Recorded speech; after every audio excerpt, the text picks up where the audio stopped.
Kumusta kayong lahat? Pag-usapan natin ngayon ang SIM allowance na marka dito sa throat plate. At saka pag-usapan din natin itong SIM guide attachment na to. Meron mga pagkakataon na kailangan kang sumunod sa mga SIM allowance like ito, ika-4 na pulgada, ika-kalahating pulgada, saka 3/4 inches, saka 1 pulgada.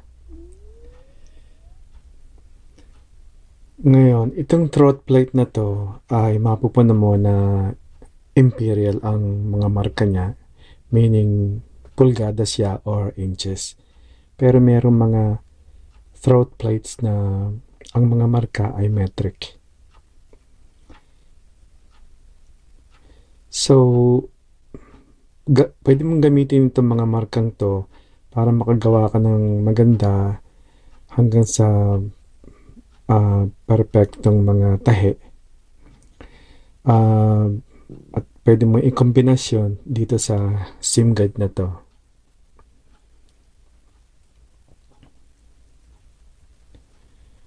Actually, dito sa SIM guide na to, pwede ka rin gumawa ng mga yung makikitid at saka malalapad na SIM allowance. Ngayon, para ikabit mo to dito, alisin mo muna to.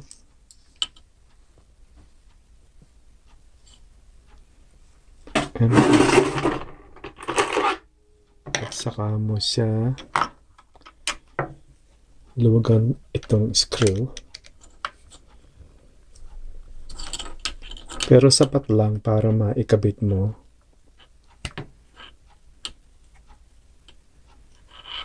Para maikabit mo itong part na to doon sa kabila. So, ikabit mo natin.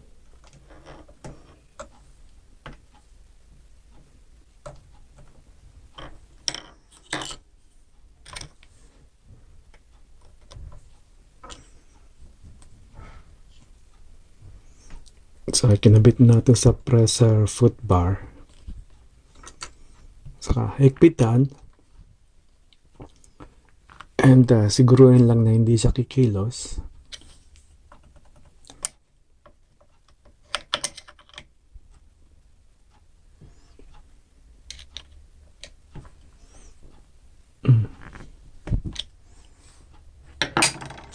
Pagkatapos, ikakabit mo itong part na ito.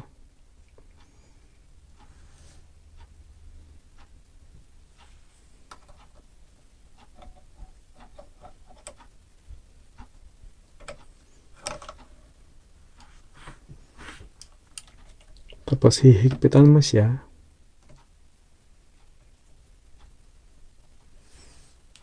Pero hindi masyado mahigpit para maikikilos mo siya ng pataas at saka pababa.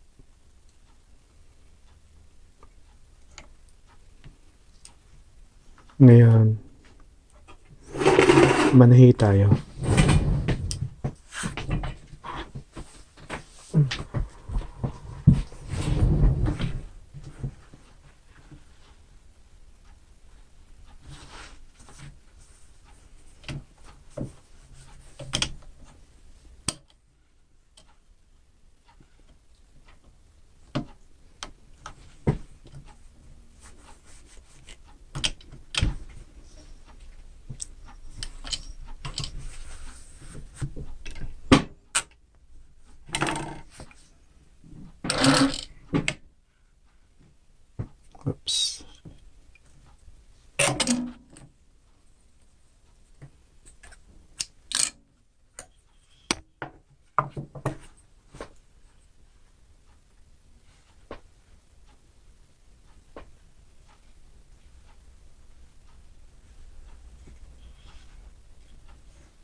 ito ano to, nilagay ko sa ka-4 pulgada.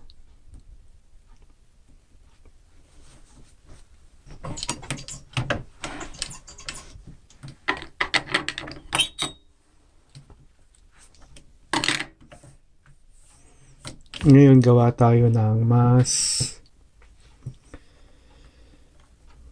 malapad.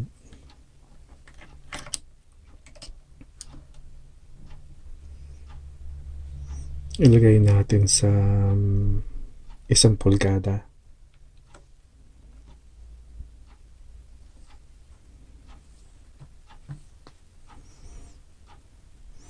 Pero para makasiguro, gumagamit ako nitong ruler para eksakto ang measurements.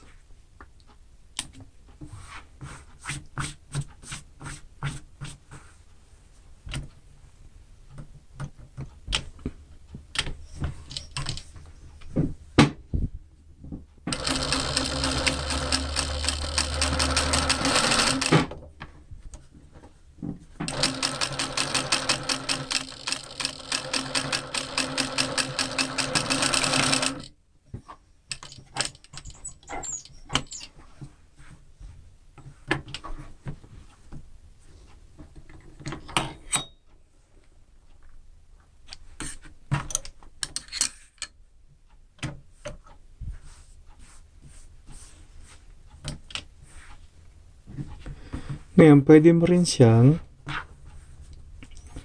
ipwesto itong guide na to sa ibabaw ng yung dating stitching para makatahi ka ng parallel line.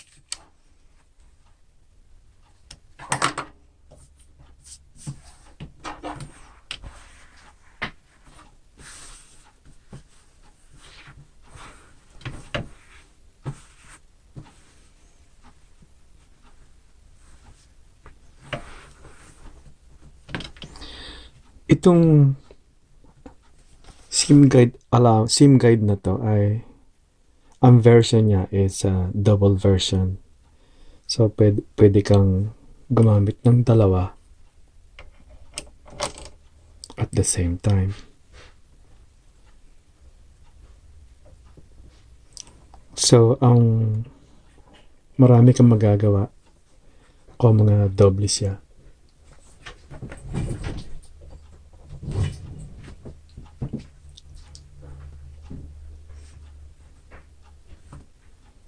So, ganoon lang. Next time,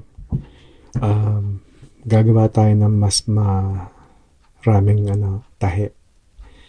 At sana nasiyahan kayo dito sa aking little itong munting tutorial. Thank you very much. Salamat po, marami.